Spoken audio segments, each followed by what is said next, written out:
This is the Digital Savage Experience Podcast, hosted by Roman Prokopchuk, bringing you all things digital marketing, tech, business, and motivation. What's stopping you from becoming relentless in all aspects of life? Are you ready to become a digital savage? Let's get into today's episode.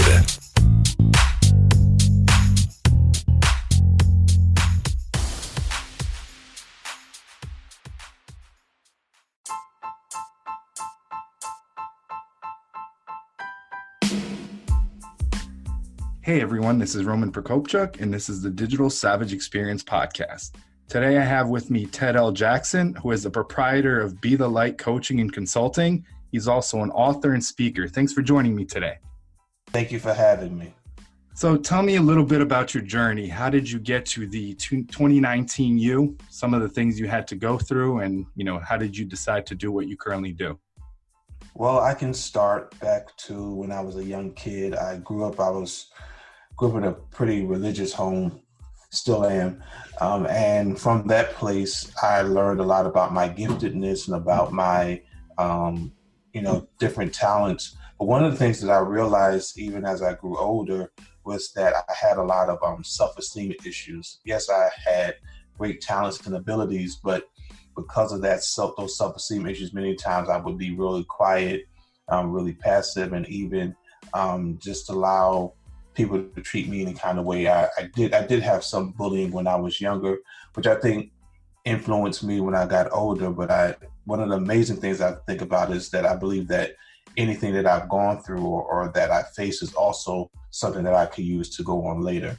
Growing up, I've been a musician since I was 8, played by ear, never professionally trained. I did a lot of things as far as writing, poetry, all those kinds of things that have gone on. And then, you hit life in high school and peer pressure, and you get away from the things that are really your passion and find yourself doing things that are not necessarily leading you to your purpose. And I think I went through a long stint of time where I was still trying to figure out who I was, and not in the sense of what other people were saying that I was, not what the stigma of my community was, but really trying to figure out really who is Ted and what does Ted want to be. And I think that in my story, I find a person that is truly gifted, truly talented, but also very broken, and not knowing how to express that or to get help or to even think that I needed to have help. A lot of times when I find myself in situations, you don't always see the way that you can get help. But I came to a point in my personal life where I had a lot of missteps, a lot of relationship errors, a lot of issues concerning, with family and with friends and those kinds of things. Where I came to the point at the age of 30 to figuring out that I did not know who I was. I did not know what I wanted. I did not know what I needed. I didn't know who was the real Ted. And that for me led me on a transformational journey in my life that I am still continually on. It doesn't stop, but that was just like point where I had a bad breakup. It had affected my family. Just certain things started happening that started to crumble. And I realized as it relates to the world, I was what everybody else wanted me to be. If there was a poster child for being a people pleaser, I was it. I was the definition of what would make anybody else feel comfortable or feel like they are accepted. And the reality is that I didn't know who I was. So if you don't know who you are, you're everything to everybody else, but nothing to yourself.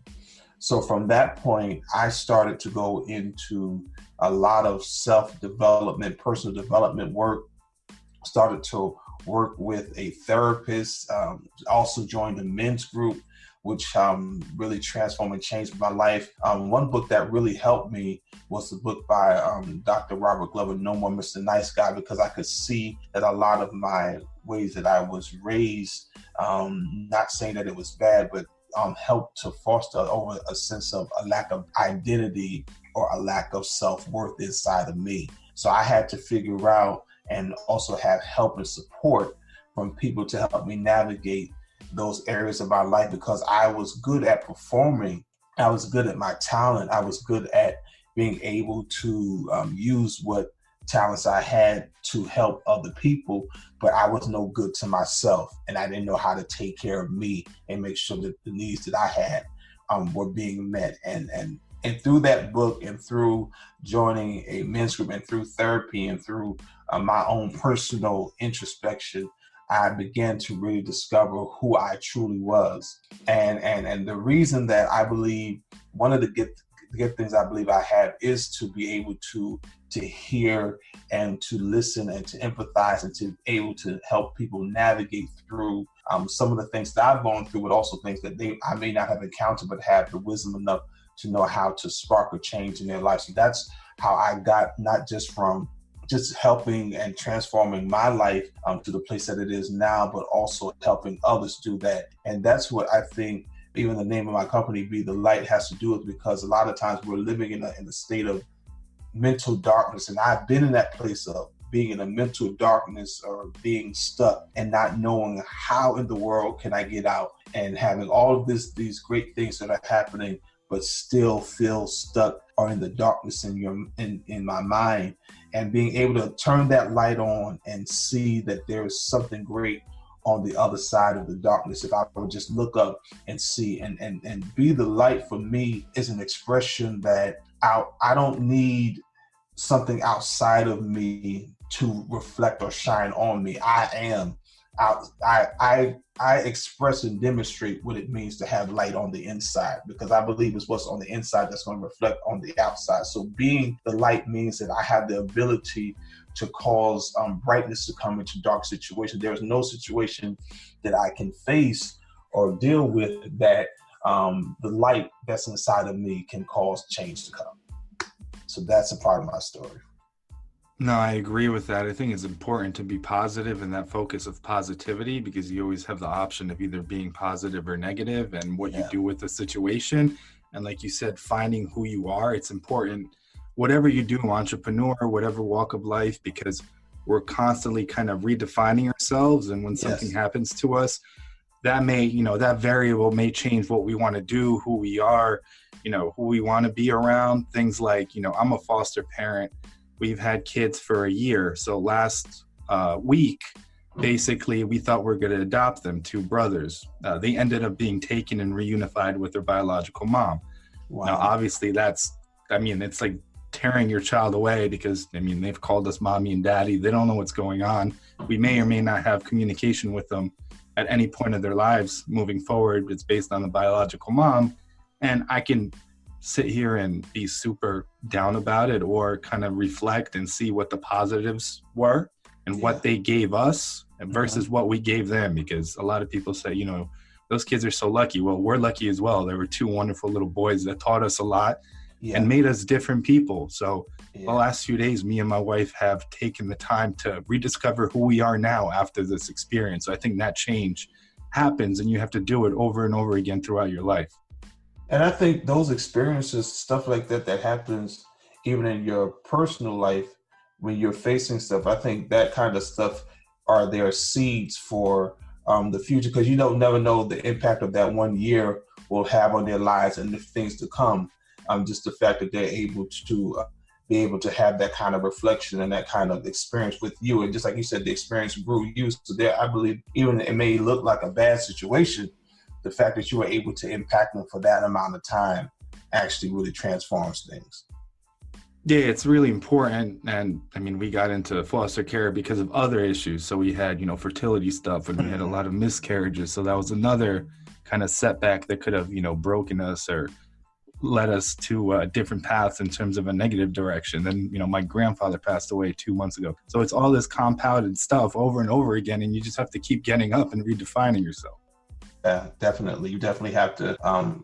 I think I've found that in my life, there have been pivotal moments that I had to have redefinitions of what life looked like or what it would be. And I think that happens because that's just how life brings us what we need when we need it.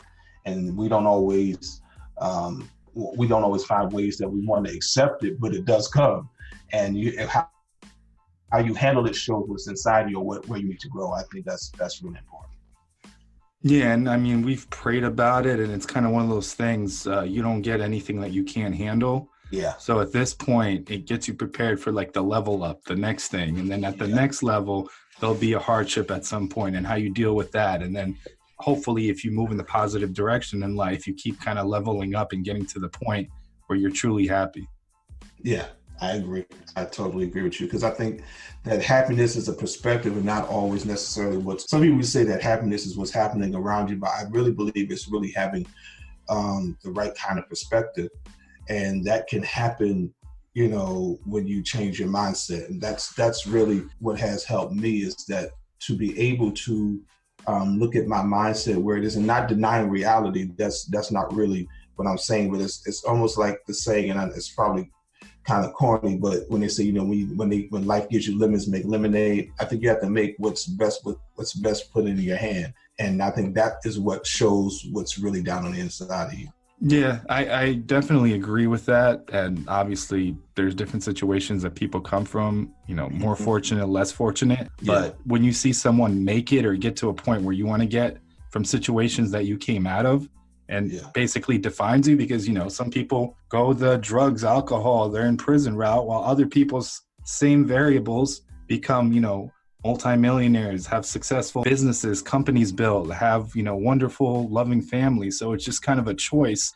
And you resonate that. Like, you need to be positive and happy with yourself, regardless of that situation. Obviously, a lot of the times it's hard to persevere through that, where everything's imploding around you. But having that as a starter, a foundation, will kind of get you out of it most of the time. Yeah, I totally agree. So what motivates you to succeed in 2019? What motivates me to succeed is that I believe that I have more to accomplish than I've already accomplished. I believe that there's more for my life than I've already seen, and not just to settle for where I am. And the truth of the matter is that I believe that every year we should come into it with a new perspective to supersede what we had the year before that. I totally agree with that, because I think people get to a point of complacency, either business, personal life, professional life, fitness. And if you reach that and kind of think you plateau and you don't challenge yourself or have that next goal, next ambition, you kind of lose that fire for some of the things you have going on in life. So I really agree with that. A lot of times people look at their life or look at the big audacious goals, and they don't take the time in order to be able to build it day by day. And I think that's what really keeps my focus to be successful in 2019, is to accomplish all of the things that I want to do. And I do have goals, and I do have things. I said I don't really do the whole New Year's resolution. I'm more so per se operate from a vision, which is not just a 2019 vision or 2019 goal, but more so a long-term idea of how I want to see my life, and just work towards that day by day, month by month, and year by year, and not try to fit everything into one year. But I believe that 2019, it has its focus. I have a theme for every year that I have. I am a person of faith. I'm an ordained minister, so I do pray about it. And since, what I feel that God has given to me for that year, and that's where I operate out of. And so anything that I do in 2019 is based around that theme, and it's also based around success. I agree. And I think it's a journey, and enjoying the journey, both bad and good, like that year, whatever you have. I mean, you've gotten closer, maybe you've had a setback, but you're still here, you're still breathing, and you can do something about it. That's right. So what's one thing that you've had a challenge with in the past that you may have turned around and have it as an advantage and use it basically as a positive now? I believe one thing that I was extremely quiet. I still am to a certain degree, but I have the ability to use that to be a good listener to people, and as well as people feel comfortable talking to me about things. I believe that through my quietness or even introversion, I have the ability to create a space for people to feel safe to talk about things that they may not even talk to other people about, and have the ability to share things that they know that it's not going to go beyond the conversation, but just to assist them for that. And I do strive to do that with my personality, to create the place where people can have that safe space to be able to talk about where they are and what they want to do. And I think at first I used to think of it as a weakness when I was younger, but now I see, the way that my life is unfolding and the people that I'm impacting, how beneficial it is, for what I'm doing in life. Yeah, I think it's important. I think that's an important quality in terms of being a good listener and just listening and not, jumping in or interrupting and stuff like that. Because in business and personal life, a lot of people, have their own stuff going on. So they don't just sit there and then tune in and listen to what somebody's really saying. Because a lot of the time, even with the podcast, having a conversation and listening to it again or when it goes live, there's a lot of things there that you may not necessarily pick up if you're, kind of multitasking or have your focus in multiple areas. Right. And I believe it's a word that we're hearing a lot now is the word presence. And people want a place or want a space where they can truly be heard. And I had an experience yesterday. I actually just a friend that we just started connecting. And one of the things that came out was that experience was being able to be in a place with somebody and they're fully present and aware and not just trying to get their agenda met, but you feel heard and they feel heard. And that's what a lot of people are looking for, because, going through everyday life, you don't always have people that make room for you to do that, because everybody's trying to get their point across and trying to prove, that they're right or have a different perspective, whatever it is. Yeah, I think it's important. I think with this whole foster thing, having the kids reunify, there's a lot of people that genuinely reached out and genuinely listened and asked. And some people just nonchalantly, just a few words or whatever. So you kind of, in situations like that, you see who's there for you and who's genuinely willing to listen. Because like you said, some people have ulterior motives. Maybe they're willing to listen to you because you can offer them something. And that's the only reason that they're listening. Right. I posted a quote on Instagram about 2 or 3 weeks ago that says, "Dark moments reveal true friends." It's not the people that stand with you when you're in your light. It's the people that stand with you in the darkness that reveal who's really there for you. Because anybody can stand with you when everything's going good, but it's when you're in dark places that you find out who's really, use the term ride or die, are really there for you. And I believe it's also as a teacher, a lesson as to know how to be present for other people as well. And sometimes we're not always sensitive to that. But I really believe that those kind of moments, those life-altering, life-changing moments show us who's really there for us. Yeah, I agree. And I've had a lot of those in recent, times, and those people have been consistently there. So I definitely agree with that. Yeah, and I think that really defines our relationships with people and situations. And it can either make you bitter or salty or feel slighted, or it can transform you. It depends on how you look at it. Yeah, it's definitely transformative because, I'm not holding any kind of hate or disdain or anger for the people that haven't been there for the right reason. Yeah. It's just one of those things. Time is a precious commodity. And if you're going to be in my life, I'll be genuinely, reciprocating that attention and that love and, that caring. But if you can't do that, regardless if you're, friends, family, or whoever, I try to distance myself and surround myself with positivity. Yeah. Oh, it is so important. And I'm learning that right now. It is so important, the company and the energy that you allow to be around you, because it can either pull you up or pull you down. And you can either choose to be around what's going to cause you to grow, or you can choose to be around what's going to cause you to be hindered. And I have really been in the last few months looking at that from a bigger picture, in the grander scheme of things. Do I really want to commit my time to people who have shown me who they are? And what they've shown me is not supportive of where I want to go and where I want to be. Or do I want to invest my time with people who are showing me that they are invested, not just in themselves and what they can get out of me, but also a mutual exchange and relationship that's beneficial to everybody. I agree. And a lot of people do learn that as they get older, their kind of friends and family circle shrinks a bit. But some people don't do that. But I think self-aware to that point and understand who's been there for me and who hasn't. So, you're going to upset people, but like you said, it's about you first, kind of, and being at peace with yourself. You can't be at peace with yourself when you're doing things for people that are only there for ulterior motives and just using you for things, whatever it be. Right. And you use the word self-awareness, and that's a word that I'm finding out that in my experience that a lot of people don't have self-awareness about who they are and how they operate in the world. And when you have had experiences with people that have been hurtful, that have been traumatizing, that may have been difficult, and now you're in a place that you have to say, do I want to experience this with this person because they've shown me this, or do I want to be in a place that's going to be more of a healing and growing for me?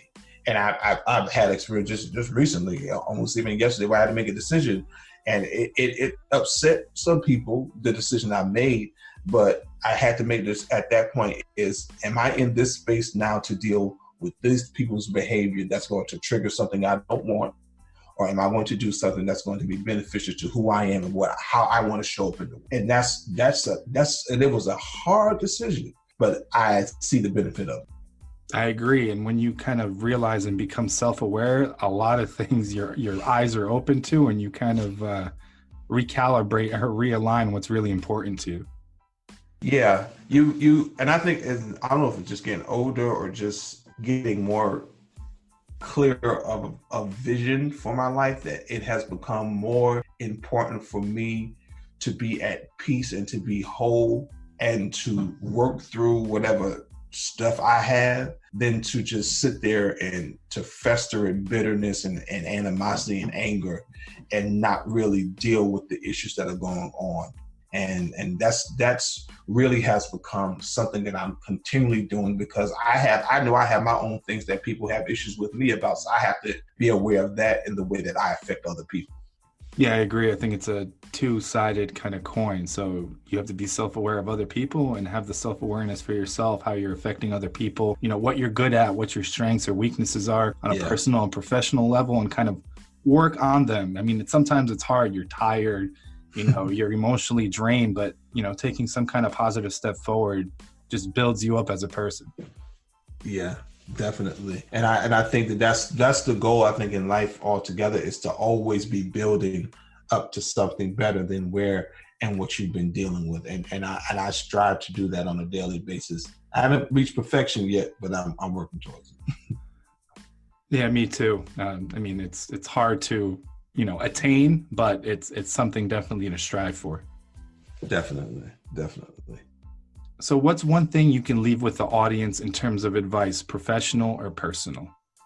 One piece of advice that I can leave with your audience is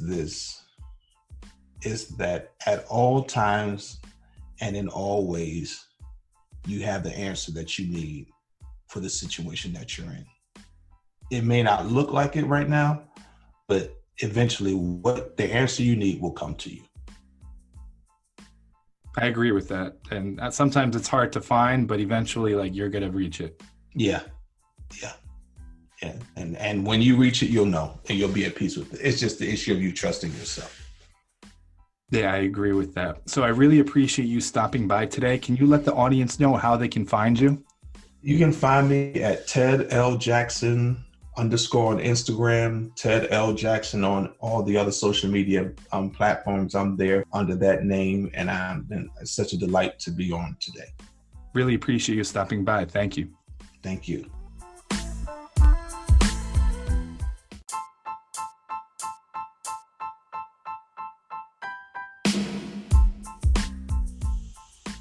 If you're like me, finding a place to eat is never an easy thing to do. Whether I'm in my hometown of Ewing, New Jersey, or traveling, I always find myself wishing I had a trusted friend I could call to tell me where to eat. The infatuation is that friend. The infatuation helps you find the right restaurant for any situation. Need a place for a first date? Trying to find a spot for your birthday that you don't want to celebrate except you also kind of do? The infatuation has you covered in all of these situations and many more.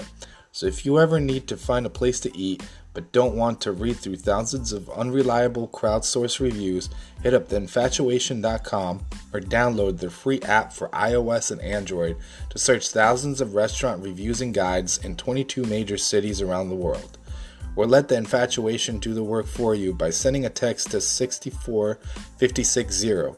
A real person will respond and help you find a restaurant that's perfect for whatever situation you find yourself in.